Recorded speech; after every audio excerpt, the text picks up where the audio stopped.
It's been a while since I've done any videos. Today's video is what I've been doing, leatherworking. I'm going to show you some projects. I'm going to get right into it. I'm not going to waste my time. I'm going to make this video as short as I possibly can. I had a buck 119. Nice sheath here. A long time ago. I had made this. I did this pattern. So let me talk for a second. I know, yippee yap. But I've been doing some other projects. I haven't been vlogging. It's been way too cold. My computer's on the fritz right now. It's one of those things that where it's tricky. It's very tricky. It's just been what it's been. So I've been doing some other projects. I just didn't want to make videos because I gotta set it all up and all that stuff. But I'm gonna do this to show you what I've been doing so far. So this is my buck 119 nice sheet. I redid it, and no, it was not easy. That knife right there. You can see the full welt. I don't know if you can see that, but if you can see, there's a full welt. So, the reason you want to put up, I see a lot of people on YouTube, they do them without welts. It's like, really? Double cap rivets on the back, 2 of them. I figured 2's better than 1. Try my best to do some stamping. Yeah, I did my best, Did it up here as well. I did my best. I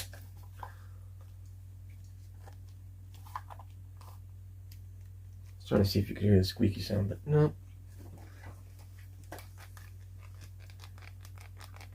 Well, you can on that one, but I didn't do a full weld on this one. It's my first one that I made. First knife sheath that I made. Yeah, I dyed it and everything. Yeah, I was, I did my vlog a while back, and I was going to talk about doing other something. No, this is it. Double cap rivets. I tried to fit 3. It was a little snug. I don't know if you can see that. It's a little bit snug. It's a bushcraft knife. It is a bushcraft knife.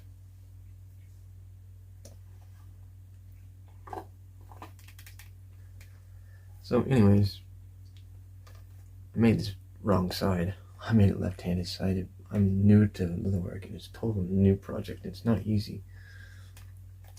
I wet formed it right here. I wet formed that. Basket weave. And I always do like a camouflage right there. Except, if I learn something, I never forget it, but this thing I never fully learned how to stamp it. So when I did the basket weave on this one, you gotta hit it just right. If you don't hit it just right, it won't leave the perfect impression. And that's what happened. Next on my list was another pocket knife sheath. I've done pocket knife sheath before. In fact, I showed you a couple that I did, but I didn't wet mold it. This one, and the people on Facebook, and I was on Chuck Dorsey's fan club, they cared more about my stupid bathroom than they did the leather project. Not me. Very beyond me why that is. But this is my pocket knife sheath. Double cap rivet. I put double caps up here. Except I'm switching over to the copper rivets. I'll show that one next. But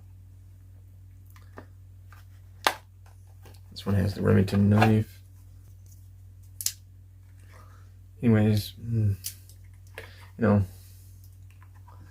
I put Vaseline in here to seal it, and I put it on the edges as well. I don't know if you can see that, but maybe you can. If I get a little bit closer. Yes. And if you're wondering, yes, I use dye.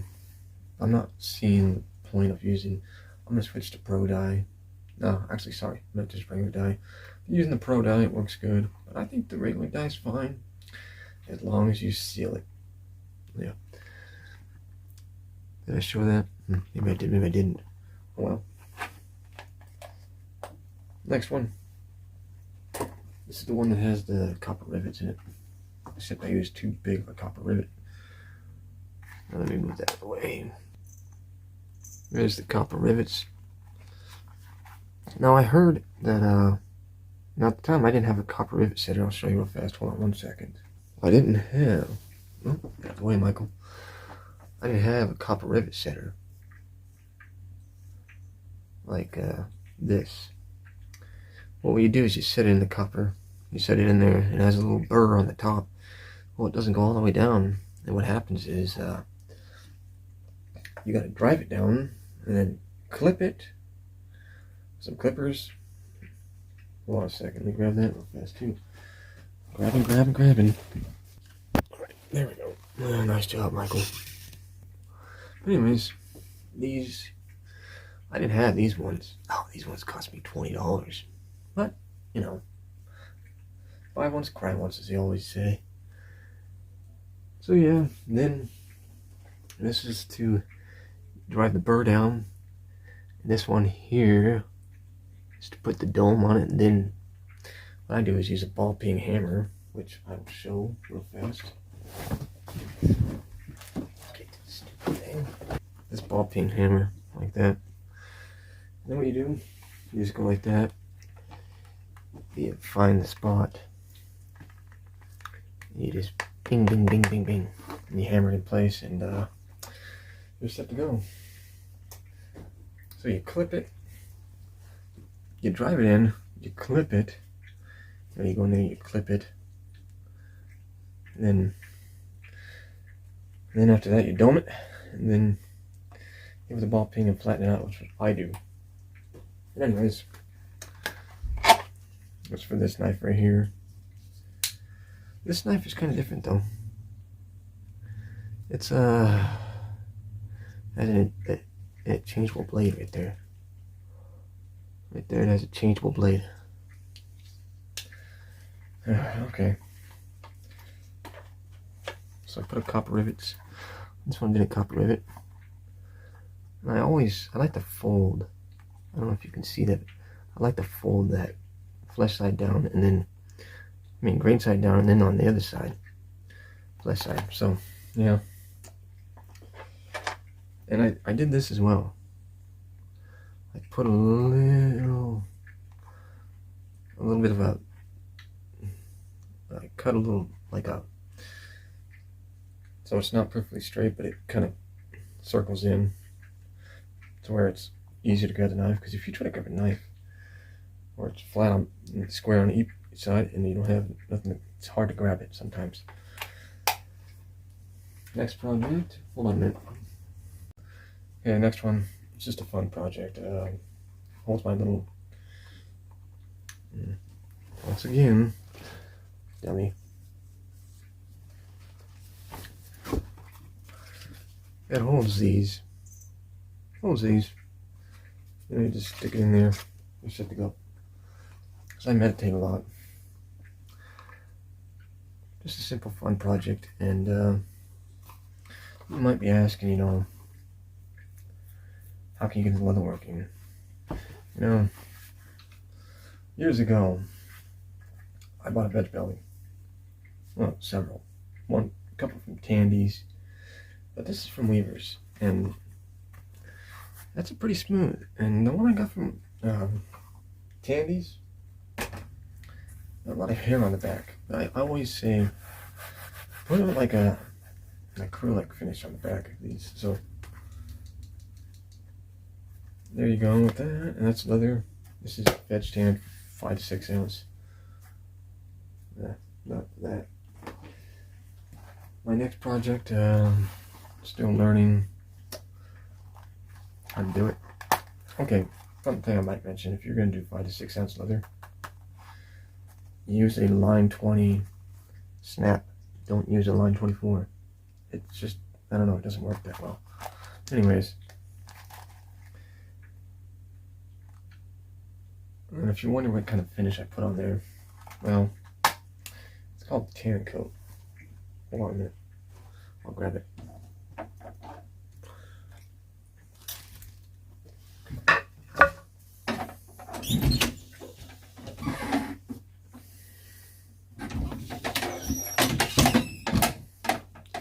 So, this is tan coat. I use that as a finish.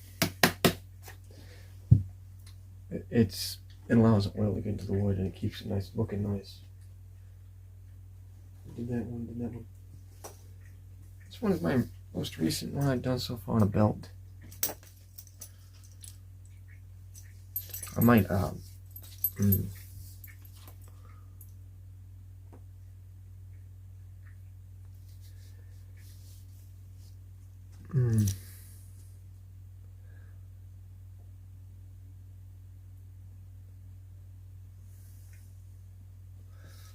And I lined this one. I actually lined it.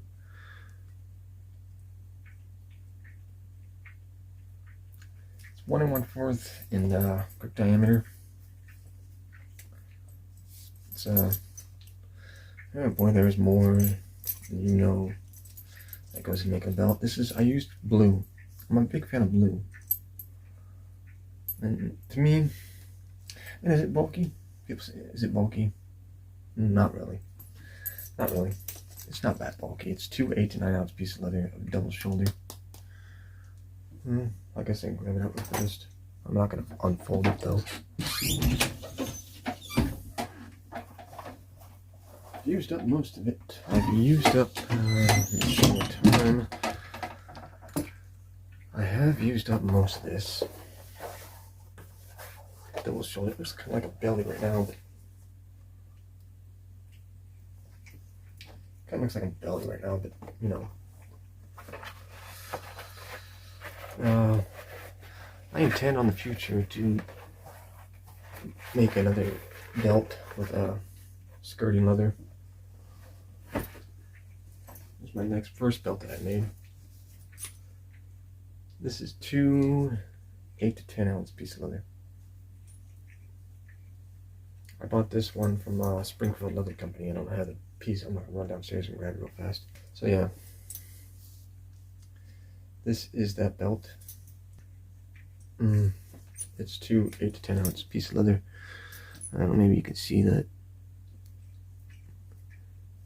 Maybe you can, maybe you can't. Definitely right here. Oh, by the way, I did stitch right here. I stitched that because I don't want it to be like, I made one belt for my friend, and I did the 2 layers, and I put it over this part right here, and it was just, I had to skive it down. It was a pain in the neck to get the Chicago screws in there. No fun. Not gonna do that again.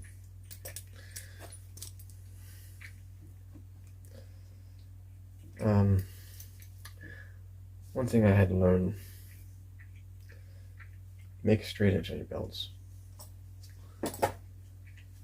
Next one, I got one more and then we're done, finally.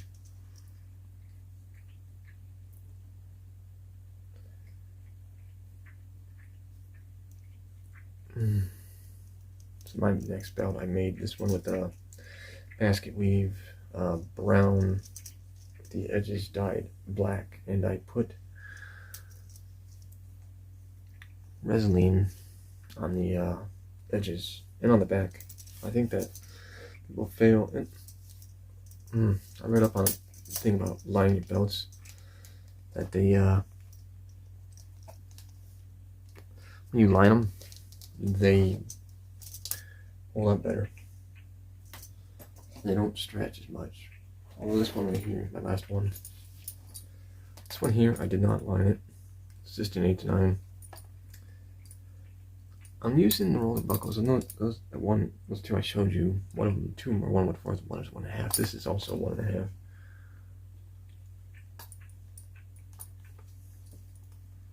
So I guess that's it. I'll do one little close-up real fast. I mean, I'll put a photo. I'll do a thumbnail for this one. I haven't posted anything for a while. I think I was sick. I'm not gonna say the actual word, because if I do, they're gonna flag me. I'm working on a project right now for another project, but it might be some time before I actually get to work on it. So, alright, I'm out.